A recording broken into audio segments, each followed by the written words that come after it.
Are you tired and frustrated from spending hours trying to draft your residency personal statement but no success? Well, I was in your shoes a few years ago when I was applying to the match, and I ended up matching at my #1 choice for plastic surgery residency at the University of Pittsburgh. And I myself spent hours putting the bullet points of what I want to mention in my personal statement, send it to my mentors, and I ended up reaching almost draft 22 before submitting it on ERAS. However, the world has changed and ChatGPT has revolutionized everything we know about language and writing. I feel kinda old. So in this video, I'm gonna try using ChatGPT to write a residency personal statement, and then we're gonna judge the outcome to see if it's good enough. Let's get going. We're gonna start with a new chat. I'm gonna put the following prompt.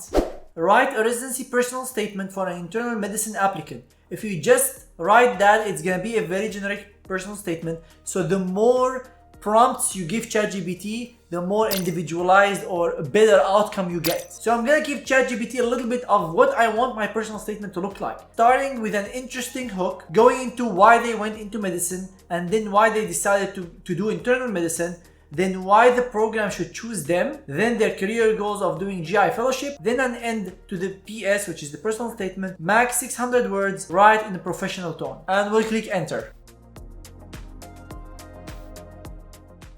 And now we have a personal statement. But let's read this personal statement to see if it's good enough. As an intrepid 8-year-old equipped with my very own medical kit, I spent countless hours playing doctor with my family. My favorite tool was the stethoscope, a simple yet profound device that allowed me to hear the secrets hidden within. Some might like this introduction, but to me, this is a very generic and you're more like a childish story which can apply to everyone. A lot of people were interested in becoming doctors when they were 8-year-old. So you have to ask yourself, is that the story that I want to start my personal statement with? Is that the first thing I want a program director to hear about me? The problem with personal statements is that it's actually very personal. So sometimes people think what they write or the story or the hook to be the best story ever, and that all program directors would love that. But the reality is different, because we've seen tons of examples. I've edited so many personal statements and I've seen good examples, bad examples, and in my opinion this is not a good example, although it might seem good to some people. Because every line of your personal statement you have to ask yourself, how am I selling myself? What qualities am I showing to program directors? That's why it's important to give your personal statement to someone who's experienced with personal statement editing, because what might seem to you as amazing and perfect and wow, this will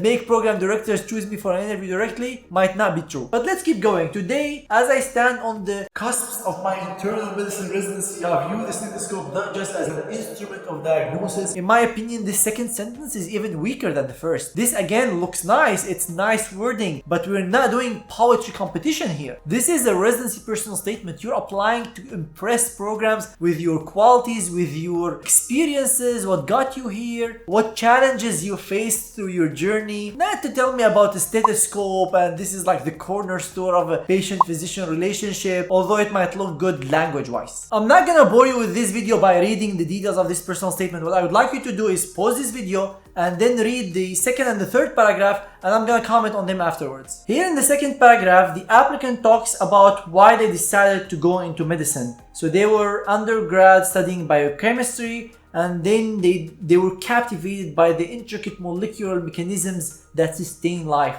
And then they talk about the interaction with patients and why they want to do medicine. And you find a similar pattern here in the third paragraph, in which the applicant is talking about why they want to do internal medicine. What program directors are looking to hear from your personal statement is actually your story. What interactions in medical school brought you to decide that internal medicine is your career choice? And I've seen also students who write 5-line patient presentation. A 50-year-old male with heart failure and edema presented to the clinic, and I discovered that thing that saved their life. Again, this is also not strong. Your personal statement is not the place to do full patient presentations. The ideal is actually a combination of characteristics of specialty that appeal to you, combined with some patient presentations that apply to you. So you have to sit with yourself and dig deep and think why you yourself are interested in internal medicine. Forget about the templates on blogs, forget about the list of characteristics of internal medicine or general surgery, solving things with my hand, technical skills. Forget about these. Ask yourself, you went through these rotations, you experienced internal medicine or general surgery or any specialty, and ask yourself, why do I want to do this? The real reason. And once you find that answer, your personal statement would stand out. I don't think you should write something like that because they're very generic and they're not gonna appeal to program directors. Now you can pause this video and read paragraphs 4, 5, and 6, which talk about why the program should choose the applicant, which is very important in your personal statement. Looking at the 4th paragraph, the applicant is trying to convince the program that they have strong foundation, scientific foundation, they did research in that field. And some might say, well, you didn't give ChatGPT enough information to know about the applicant, and that's fair.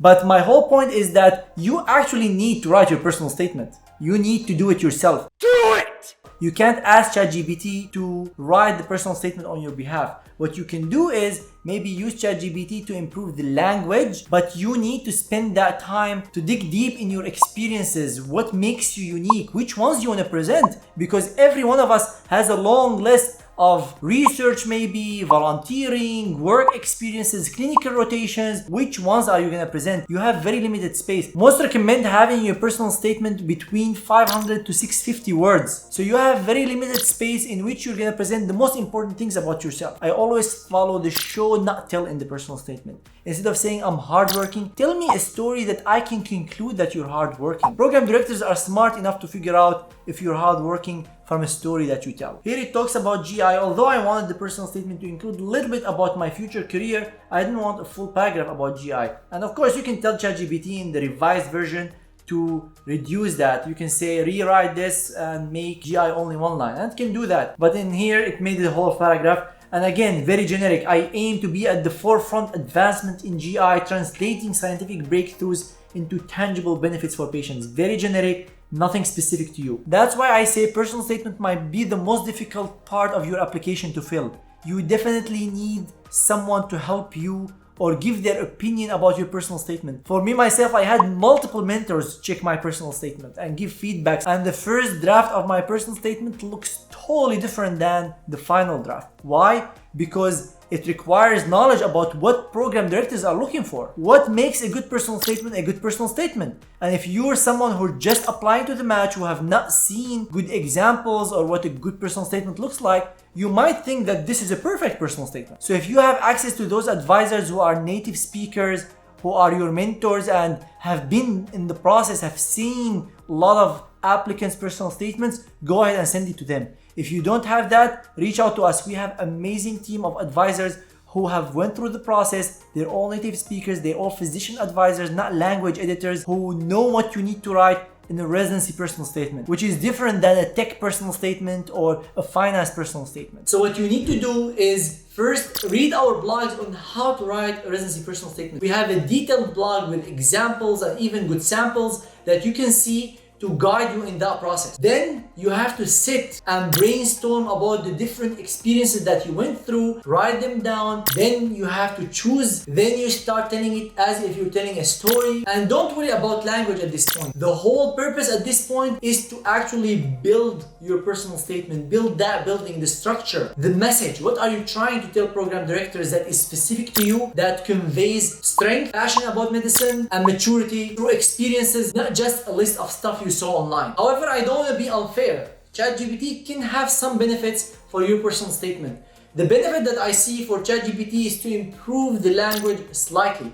So if you have the content there, the structure and the flow is really nice, ChatGPT can help improve the language of that. That brings us to the end of this video. If you need any help from us to guide you with your personal statement or edit the personal statement for you, go ahead and check our services in the link below. I'll also give you exclusive access to personal statement samples and additional tips to what is available on our blog if you sign up to our list in the description below. If you find any value in this video, hit the like button, subscribe to the channel, and hit the bell sign so you get notified whenever I post future videos on my YouTube channel. If you have any questions about this video or our editing process, don't hesitate to reach out to our email info@thematchguy.com, or you can schedule a free consultation with our support team who will tell you everything you need to know about our personal statement editing. Thank you everyone so much for watching, and see you in future videos.